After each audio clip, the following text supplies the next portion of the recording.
நீங்க டூ வீலர்ல போயிட்டு இருக்கீங்க. அப்ப திடீர்னு ஒருத்தவங்க ஸ்டாப் ஸ்டாப் ஸ்டாப் அப்படின்னு சொல்லி உங்ககிட்ட லிஃப்ட் கேக்குறாங்க. நீங்களும் லிஃப்ட் குடுக்குறீங்க. இது ஒரு அஃபென்ஸ்ன்னு சொன்னா நம்புவீங்களா? ஆமா. As per section 66 of motor vehicle act படி ஒரு பர்சனல் யூஸ்க்காக வாங்கப்பட்ட ஒரு வெஹிக்கிள முன்ன பின்ன தெரியாத ஒரு ஸ்ட்ரேஞ்சரை ஏத்துறது ஒரு அஃபென்ஸ் தான். சரி.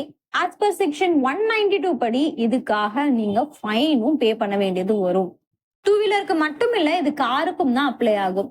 அப்போ டிராவல்ஸ் இல்ல ஆட்டோ இது மாதிரியான இடங்கள்ல லிஃப்ட் ஏறுறாங்களே, இது தப்பு கிடையாதா அப்படின்னு கேட்டோம்னா, அது கமர்ஷியல் பர்பஸ்க்காக பயன்படுத்தக்கூடிய வெஹிக்கல்னு பிக்ஸ் பண்ணப்பட்டு எல்லோ கலர் நம்பர் பிளேட்டும் அதுல ஒட்டப்பட்டிருக்கும். இந்த மாதிரியான இடங்கள்ல நீங்க தாராளமா லிஃப்ட் கேட்டு ஏறலாம். மற்றபடி இந்த ஒயிட் கலர் நம்பர் பிளேட் போட்டிருந்துச்சுன்னா அந்த வெஹிக்கல்ல லிஃப்ட் கொடுக்க கூடாது. ஓலா, ராபிடோ இது மாதிரி இருக்கக்கூடிய பைக் ரைடுக்கு கூட இது பொருந்தும். அதை அஃபென்ஸா கன்சிடர் பண்ணி தான் இப்ப இதெல்லாம் ஸ்டாப் பண்ணணும்னு சொல்லியிருக்காங்க.